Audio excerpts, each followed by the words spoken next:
Alors, on continue et cette fois-ci, on va parler des types de nœuds qui existent sous Substance Designer. Donc, pour cela, je vais créer deux graphes. Le premier, je vais l'appeler graphe numéro 1 avec un type de template Metallic Partners, comme ça, juste pour donner un exemple. Alors, c'est un graphe qui est composé de plusieurs nœuds et je vais créer un deuxième. Je vais l'appeler vide, comme ça. Alors, on sait clairement que sous Substance Designer, on crée des graphes à partir de plusieurs nœuds, comme le cas ici du graphe numéro 1. Mais la puissance de ce logiciel est d'exploiter ces graphes comme étant des nœuds dans d'autres graphes. Donc, pour illustrer cela, je vais aller sur le graphe numéro, ou plutôt le graphe vide, et je vais intégrer le graphe qui a été créé, donc au préalable par moi, comme ça, par un clic glisse. Le graphe numéro 1 donc, se présente ici comme étant un nœud. Alors visiblement c'est un nœud avec plusieurs sorties.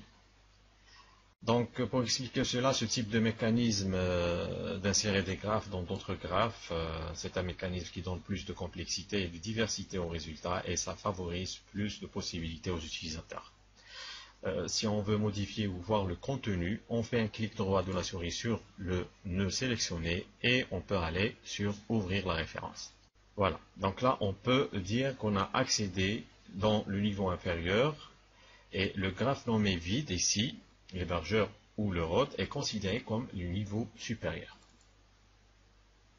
Maintenant je vais sur la fenêtre bibliothèque et je vais ajouter un autre nœud, par exemple brique, et je vais l'insérer sur la fenêtre graphe ici. Visiblement c'est presque la même chose, donc on voit les mêmes sorties à peu près. On a la même option ici, donc ouvrir la référence ou CTRL-E. Donc on va essayer avec le CTRL-E.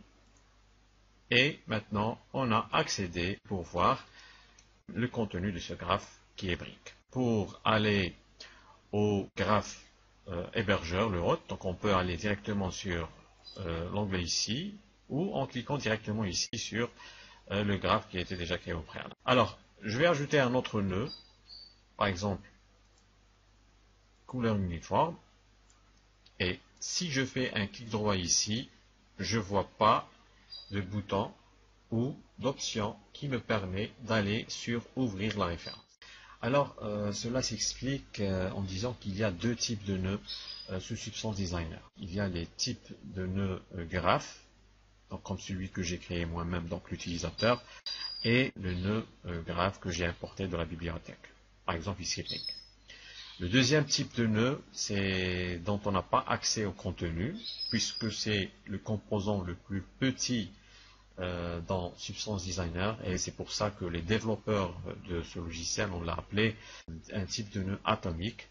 Il y a une vingtaine, donc elles sont exposées ici en avant-plan pour l'utilisateur, puisqu'ils sont les types de nœuds les plus utilisés pour former d'autres graphes. Alors on continue avec un autre exemple, et maintenant on va ajouter un matériau PBR, donc déjà prédéfini dans la bibliothèque. On va faire un clic glisse et on va entrer pour voir le contenu. On CTRL E. Ici, on voit qu'il y a deux types d'épaisseur, donc les lignes épaisses et les lignes fines. Comme on le voit ici, une ligne épaisse et une ligne fine. Alors,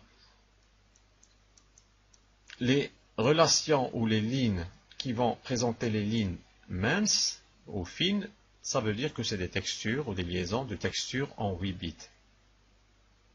Et les textures avec des liaisons donc épaisses, elles vont présenter des relations de nœuds en 16 bits. Alors, sous chaque nœud, ici, on voit une définition de la résolution. Donc ici, c'est en 2K.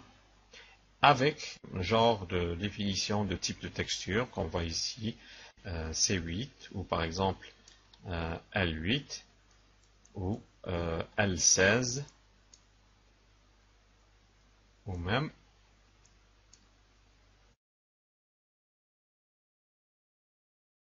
un C16 comme celui-là. Alors, en ce qui concerne le C, cela va définir que c'est une texture colorée, donc le C du couleur, avec le 16 devant pour dire en 16 bits. En ce qui concerne Le L, ça veut dire, c'est en anglais donc luminance ou grayscale, donc en 8 bits. Ça veut dire que c'est une texture en noir et blanc en 8 bits. Et comme ça, on peut comprendre les types de relations entre nœuds. Alors, le L pour luminance ou grayscale pour les textures noir et blanc, et le C pour couleur pour les textures en RGB, donc colorées. Chacune, elle existe en 8 et en 16 bits. Voilà. Donc, je continue et je vais ajouter maintenant un filtre de matériaux. Donc, par exemple, matériel d'ajustement, et je vais l'insérer ici. Je vais appuyer sur F pour se focaliser entre ces deux nœuds, comme ça. Alors, si je veux relier le nœud brique avec matériau d'ajustement, je dois faire ça manuellement. Donc, base color avec base color, normal, normal, nest, roughness, etc., etc. Donc, c'est une manière assez lente, surtout s'il y a beaucoup d'options à relier.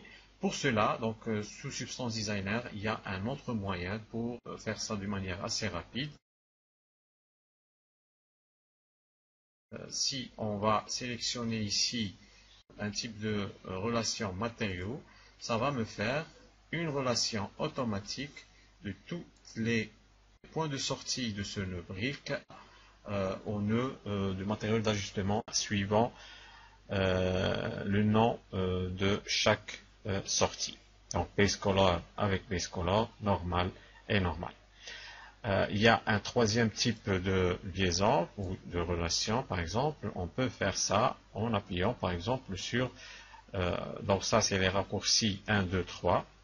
Donc si j'appuie sur le 3 du pavé numérique, je peux faire ça directement avec le matériel ajustement et il va me faire une réunion de toutes les sorties d'une brique vers le matériel ajustement sur une seule ligne et ce sera assez pratique pour ce type d'opération. Alors on continue avec un autre exemple et cette fois-ci on va parler des options donc pour ordonner bien les nœuds sur la fenêtre du graphe et maintenant on va parler des options d'alignement. Par exemple si on a des nœuds qui sont mal placés, on peut les aligner verticalement et horizontalement, donc suivant ces options qu'on a ici. C'est assez simple, on peut sélectionner les nœuds et on fait un clic ici pour aligner les nœuds de manière horizontale. Donc la même chose ici si on veut les aligner de manière verticale. Ce bouton-là, c'est pour que les nœuds s'accrochent à la grille de la fenêtre. Comme ça, on peut avoir un accrochage sur la grille de la fenêtre. On appuie sur F pour se focaliser sur l'ensemble des nœuds. Alors, je termine cette vidéo en ajoutant quelques informations concernant les raccourcis qui peuvent être utiles durant le travail. Alors, on a le CTRL-C et CTRL-V pour un coup de pied collé. Par exemple, CTRL-C, CTRL-V, on fait un coup de pied collé. Donc, CTRL-V pour coller. On a un CTRL-D pour dupliquer la sélection.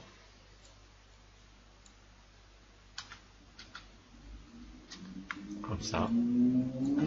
Et on a un majuscule pour débrancher une liaison. Par exemple, on va appuyer sur le majuscule et on va débrancher cette liaison pour qu'on puisse la brancher sur un autre nœud. Donc, majuscule pour débrancher une liaison vers un autre nœud. On a aussi le contrôle pour dupliquer la liaison. Par exemple, on appuie sur le contrôle et on fait une autre liaison pour la dupliquer, comme ça. Alors, parfois, on est confronté à un schéma assez complexe qu'on ne peut plus comprendre ce qu'on est en train de faire. Donc, afin de simplifier les liaisons et de voir d'une manière assez claire, on a une option, c'est en appuyant sur le Alt sur une liaison, et cela nous permet d'ajouter une inclinaison à la liaison afin d'écarter la liaison en dehors de la complexité où les nœuds se condensent le plus. Donc comme ça, on peut ajouter ce type de point afin d'écarter la relation ou la liaison entre ces nœuds pour qu'on puisse bien comprendre le schéma.